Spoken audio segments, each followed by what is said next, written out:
السلام عليكم. النهاردة هنعمل مع بعض الفينو الاقتصادي بمقادير كده بسيطة جدا. هنعملها كده بدون حليب وبدون كمان بيض. هنعمل ألذ فينو اقتصادي هش خفيف قطني ملوش أي وزن خالص. وكمان من كيلو واحد بس من الدقيق عملنا كمية كبيرة جدا، وده هيكون شكله كده من جوه. تعالوا مع بعض ندخل على الوصفة بتاعتنا، بس ما ننساش لايك للفيديو واشتراك في القناة ومشاركة لكل حبايبنا. نسمي الله وندخل على وصفتنا النهاردة. في بولة معايا نزلت بكوباية من المية، نزلت عليها بمعلقة كبيرة من الخميرة. المعلقة ما كانتش معايا مليانة فبدأت ان انا انزل بشوية كمان. نزلت كمان بأربع معالق كبيرة مليانة من السكر، يعني حوالي كده نص كوباية، بمج الشاي العادي او حتى بالكوباية المعيارية. بالمضرب اليدوي بدأت ان انا اقلب كده المكونات كلها مع بعضها كويس جدا، زي ما حضرتك كده شايفة معايا. وطبعًا الخميرة لو أول مرّة هتستخدميها هنغطّي الخليط ده وهنسيبه كده معايا لحد كده ما يعلى شوية، يبقى كده الخميرة بتاعتي نشيطة.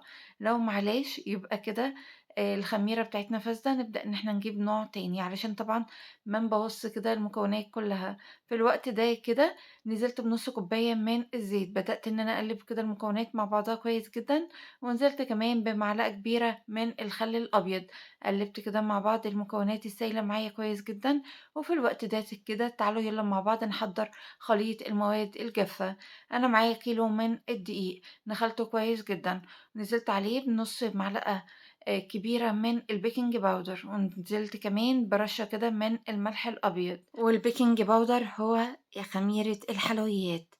في الوقت ده كده قلّبت المكونات بتاعتي كويس جدًا، زي ما حضرتِك كده شايفة معايا. بدأت إن أنا أنزل كده بالمكونات الجافة على الخليط اللي إحنا عملناه مع بعض. بالإسباتولا كده بدأت إن أنا أقلّب الخليط كويس جدًا. وطبعًا في الوقت ده كده الخليط برضه معايا لسه محتاج مَيّة، فبدأت إن أنا أنزل بكوباية كمان من المَيّة وأقلّب كده بالإسباتولا. وطبعًا أول كده ما المكونات كده تتجانس مع بعضها، هابدأ كده إن أنا أطلّع الإسباتولا، لإن طبعًا أنا مش هاعجن بيه، أنا هاعجن بإيديّا. ولو عندنا العجان هنعمل الخطوات فيه كده من الأول في العجين. في الوقت ده كده طلّعت الإسباتولا وبإيديّا كده بدأت إن أنا أعجن. وطبعًا وإحنا بنعجن كده برضه بننضّف كده أحراف البولة من العجين، زي ما حضرتِك كده شايفة معايا. وفي الوقت ده نبدأ إن إحنا نعجن العجينة بتاعتنا كده كويس، لحد كده ما نشرّبها السوائل الموجودة فيها. وطبعًا أنا عايزة العجينة بتاعتي تكون كده ليّنة مش بتلزّق في الإيد. وفي الوقت ده كده هابدأ إن أنا أضيف لها كمان نُص كوباية من المَيّة، هاضيفه كمان بالتدريج. نزلت كده بحوالي ربع كوباية وبدأت إن أنا أعجن العجينة كويس جدًا. وطبعًا بنضيف كده المَيّة بالتدريج علشان العجينة يبقى فيها عرق حلو، وكمان علشان نوعية الدقيق كلّها مش زي بعضها. يعني في دقيق بياخد نفس الكمية اللي أنا حطيتها دي اللي هي كوبايتين ونُص من المَيّة، وفي دقيق بياخد أكتر، وفي دقيق كمان بياخد أقل. يعني بيبقى أقل معلقة، معلقتين، أو أزيد معلقة، معلقتين، علشان طبعًا تبقى العجينة معاكِ تبقى مضبوطة. في الوقت ده كده أخدت العجينة معايا على الرخامة، ده طبعًا بعد ما ضِفت لها نُص كوباية المَيّة كلّها، وبدأت كده إن أنا أعجنها. بنعجنها كده معانا بالشكل ده، بتنعم كده معانا بسرعة. وطبعًا أثناء العجن بنريّح إيدينا كده يعني حوالي كده دقيقة، وبنرجع تاني للعجينة. العجينة بتنعم معانا بسرعة. وطبعًا لازم نعجن العجينة كويس جدًا لحد ما توصل للمرحلة اللي حضرتِك شايفاها معايا دي، علشان تبقى المعجنات بتاعتنا لها عُمر أطول، وكمان ما تبقاش كده يعني بعد يوم بتبقى مش حلوة أبدًا معانا. دي لحد ما بتخلص بتبقى زي الفل وأكنِّك لسه عاملاها دلوقتي، وهنتكلم كمان عن طريقة تخزينه. في الوقت ده كده بدأت إن أنا أحطها في البولة، واديتها كده مسحة من الزيت، وبدأت كده إن أنا أغطيها وأسيبها تختمر.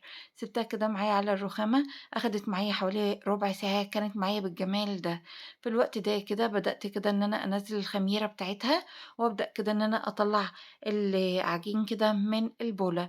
نقدر نقطّعه كده في البولة أو حتى على الرخامة كده زي ما تحبّي. في الوقت ده كده بدأت إن أنا أقطّعه لكرات بالشكل ده. أنا عملت حوالي حجم الكورة كده من عملت كده 60 65 آسفة و70 جرام، يعني بالحجم ده كده. وده حجم كبير كمان مش صغير. وفي الوقت ده كده نقدر كمان إن إحنا نعمله كرات العجين يعني أقل من كده، يعني ممكن نعملها كمان 50 و55، هتدّينا كمان رغيف حجم صغير لو إحنا عايزين كده الحجم بتاعنا يكون صغير. في الوقت ده كده هابدأ كده إن أنا أعمل كده الكمية بتاعتي كلّها بالشكل ده، يعني هنعملها كده كلّها من 65 ل70 جرام. عملت معايا الكمية دي، هنعمل مع بعض كده واحدة كمان، وأي كده قطعة عجين بنطلّعها كده من وحدة العجين، يعني بنلاقيها كبيرة شوية ناخد منها حتّة بنحطها في العجينة اللي بعد كده. خلّصت الكمية كلّها وده بيكون شكلها. في الوقت ده كده هاغطّيها جنبي بفوطة وهابدأ كده إن أنا أشتغل فيها. هابدأ كده إن أنا آخُد كده من أول كده أمّا بدأت إن أنا أقطّع كده العجين. في الوقت ده كده جِبت الصواني بتاعتي وادّيتها مسحة خفيفة جدًا من الزيت. وادّيت برضه الرخامة بتاعتي مسحة خفيفة جدًا من الزيت زي ما حضرتِك كده شايفة معايا. في الوقت ده كده أخدت واحدة كده من العجين وبدأت كده إن أنا أفردها. طبعًا العجينة بتاعتي ممتازة جدًا، يعني مش محتاجة أبدًا للنشابة، بس أنا استخدمتها كده علشان طبعًا أنا كنت باصوّر وعلشان الوقت. في الوقت ده كده بدأت كده إن أنا أفردها بالشكل ده وبدأت إن أنا ألفّها رول. وطبعًا بناخد بالنا كده إن إحنا ما نكون قافلينها كويس ما يكونش جواها هوا. في الوقت ده كده بابدأ كده إن أنا أقفّلها بالشكل ده. وطبعًا العجينة معايا ممتازة جدًا، يعني بنبدأ إن إحنا نقفّلها كده ونبدأ كمان إن إحنا نرُوّلها كمان على الرخامة، بتدّينا معانا كده الشكل اللي حضرتِك شايفاه معايا ده. وأخدت واحدة تانية كده، وبدأت كده إن أنا أعملها برضه بنفس الطريقة، وما بين كل واحدة وواحدة كده بنبدأ إن إحنا ندّي الرخامة مسحة خفيفة جدًا من الزيت، وما نكتّرش في الزيت علشان الفينو يقفل معانا، وكمان ما يفتحش أثناء التسوية. في الوقت ده كده بدأت إن أنا أقفّل كده بالشكل اللي حضرتِك شايفاه معايا. طبعًا العجينة بتاعتنا عجينة ناجحة جدًا، يعني بتكون عجينة طرية مش بتلزق أبدًا في الإيد.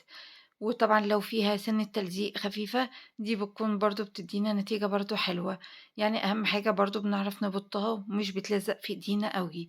فالوقت ده كده بدأت إن أنا أعمل معاكم ودي آخر واحدة هنعملها مع بعض، أظن إن هي كده وضحت الطريقة. في الوقت ده كده هنضبّط كده الroll بتاعنا، وفي الوقت ده كده هنعمل الكمية كلّها بنفس الطريقة. وتعالوا كده مع بعض نشوف الكمية كلّها بعد ما عملتها. ده بيكون آخر صاج أنا عملته معايا. وده أول صاج كده أنا عملته. شايفين معايا بدأ إن هو يختمر شوية. في الوقت ده كده هاغطّيهم وهاسيبهم كده معايا على الرخامة حوالي 5 دقايق كمان. وفي الوقت ده كده تعالوا يالّا مع بعض نحضّر خليط التغطية.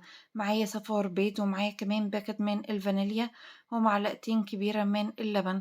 قلّبتهم كده مع بعض كويس جدًا، وبدأت كده إن أنا أدهن بيهم وش الفينو بتاعي. وطبعًا علشان لو مش عايزة حضرتِك تستخدمي بيض ولبن، يبقى هنستخدم كده نُص كوباية من المَيّة عليها 2 معلقة كبيرة من العسل الأسود. أو كمان ممكن عندنا خيار كمان إن إحنا ممكن نستخدم ربع كوباية من المَيّة عليها معلقة كبيرة هرمية من السكر. نقلّبهم كده مع بعض ونبدأ كده إن إحنا نعملهم كده كخليط تغطية كده للفينو بتاعنا. وفي الوقت ده كده وبعد ما بندهنه على طول ونخلّي إيدينا سريعة، نبدأ كده إن إحنا نحط السمسم على طول، علشان طبعًا بعد التسوية السمسم كده ما يقعش كده من على الفينو. ولو مش حابة تحطي سمسم كده فوق الفينو تقدري إن أنتِ ما تحطيهوش وتستغني عن الخطوة دي خالص. أنا حطيته كده لإن الأولاد عندي بيحبوه. وممكن كمان نستبدل السمسم بحبة البركة زي ما تحبي في الوقت ده، وممكن كمان نسيبه زي ما هو كده، هيبقى برضه جميل جدًا وهيبقى زي الفل. في الوقت ده كده هادخّله فرن سابق التسخين على أعلى درجة حرارة على أول رف كده من تحت.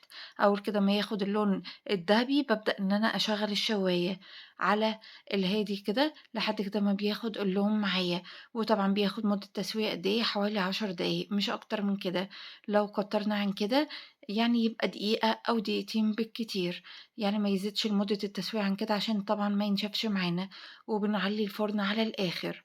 في الوقت ده كده ده بيكون شكل الفينو معايا بعد ما بيطلع. طبعًا بعد ما بيطلع باغطيه كده بفوطة وفوقها كيس نايلون علشان يرد من درجة حرارة الفرن. وبيبقى بالجمال اللي معايا ده. شايفين قد إيه هش خفيف قطني ما لوش أي وزن خالص. شايفين معايا حاجة كده اللهم بارك. وشايفين التسوية بتاعته من تحت مضبوطة جدًا. ومن كيلو واحد بس من الدقيق عملنا كمية حلوة جدًا من العيش الفينو. تقدري إن أنتِ تفرّزيها في التلاجة كده بعد ما يبرد على الآخر، نقدر إن إحنا نحطه في الفريزر هيبقى معايا زي الفل. وده بيبقى شكله معايا. لايك وشير لو عجبك الفيديو. أستودعكم الله الذي لا تضيع ودائعه. السلام عليكم.